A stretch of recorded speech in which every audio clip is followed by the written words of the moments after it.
Hi everyone, today we're going to study a very instructive ending study which was composed by former world champion Emanuel Lasker. Emanuel Lasker was the second world champion and he held the world champion title for the longest time, from 1894 to 1921. So someone who was a world champion for 27 years can teach us a lot about any stage of the game, including the ending.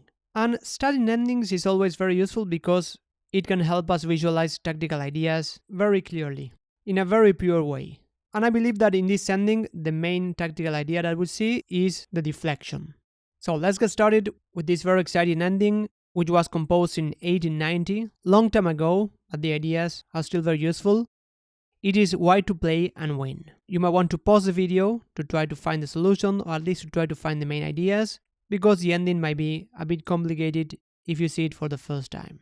So let's evaluate this position from a general point of view. We see that both sides have their pawns very advanced, just one square away from promoting. And we see that white's king is closer to its pawn. So this should normally give white an advantage because the king might support the pawn in addition to the rook. But this idea alone might not win the game.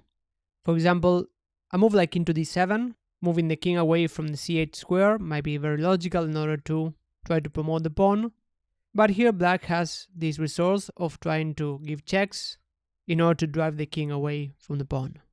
So here black could play rook to d2, giving a check, and if white's king wants to go towards black's pawn, for example after king to e6, black may give another check, and after king to f5, this is not going to allow white to win the game because now black can still stop this c7 pawn, and for example if the king goes towards black pawn, here black could actually play king to b6 and then capture c7, and then white will capture this pawn, and the game will normally end in a draw. A rook and a king against a rook and a king is a draw in most cases, including this case. But here black could actually even try taking the pawn on c7, even inviting white to go wrong, because here if white captures the rook, then black will just promote and get this winning ending on which a queen will outplay the rook. But after rook takes e7, white can capture on h2 and we get this position which is a draw with correct play.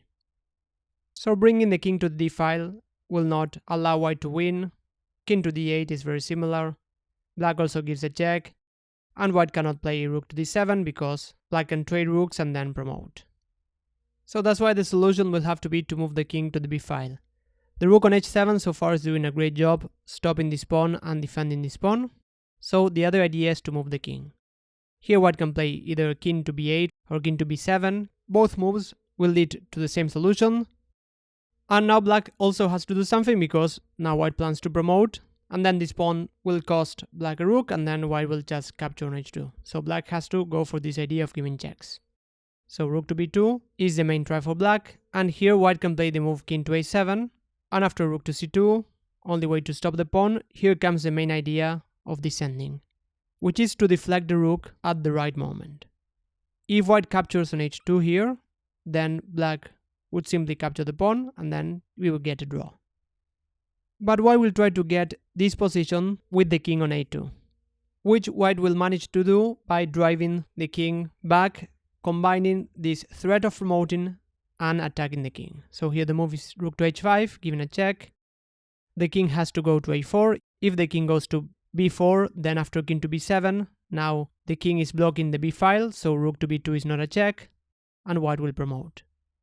So king to a4 is the critical move, and here white plays the move king to b7. King to b6 is similar, but king to b7 is even more logical since the king controls the c8 square. Now black has to give checks, it's black's only try, and now white plays king to a6 with the idea to drive the king to the third rank. So here after rook to c2, again only move to stop the promotion of the pawn. Rook to h4, king to a3, the king cannot go to the b file because king to b7 would win, and after king to a3, here white plays the move king to b6, now with the idea to capture on h2, and then to promote the c pawn. And an important detail is that the king is controlling the c7 pawn, so after rook takes h2, black doesn't have rook takes c7 because the pawn is defended by the king. So again black has to go for this idea of rook to b2, and the king comes closer to black's king to drive it to the second rank, and after rook to c2, rook to h3, king to a2, here white has the winning move, which is playing rook to h2 at the right moment. So this is a very nice move. White is given the rook, and black doesn't have rook takes e7 because now the rook is pinned. So this would lead to a winning ending for white, because now the rook is being deflected from the c-file. So after rook takes h2, white would promote to a queen, and we get this ending, which is not trivial, but white should win with correct play. So keep in mind this idea when playing rook endings of deflecting your opponent's rook that is trying to stop a pawn from promoting. So this idea of taking on h2 should be always in your mind whenever you play this position. Even though it doesn't work straight away, white manages to find the right moment to play it. If you enjoy studying endings, you might want to check my video on the top right, where I analyze a very instructive ending on which a pawn is stronger than a rook. Please hit the like button if you enjoyed this video, and I'll talk to you next time. Bye bye!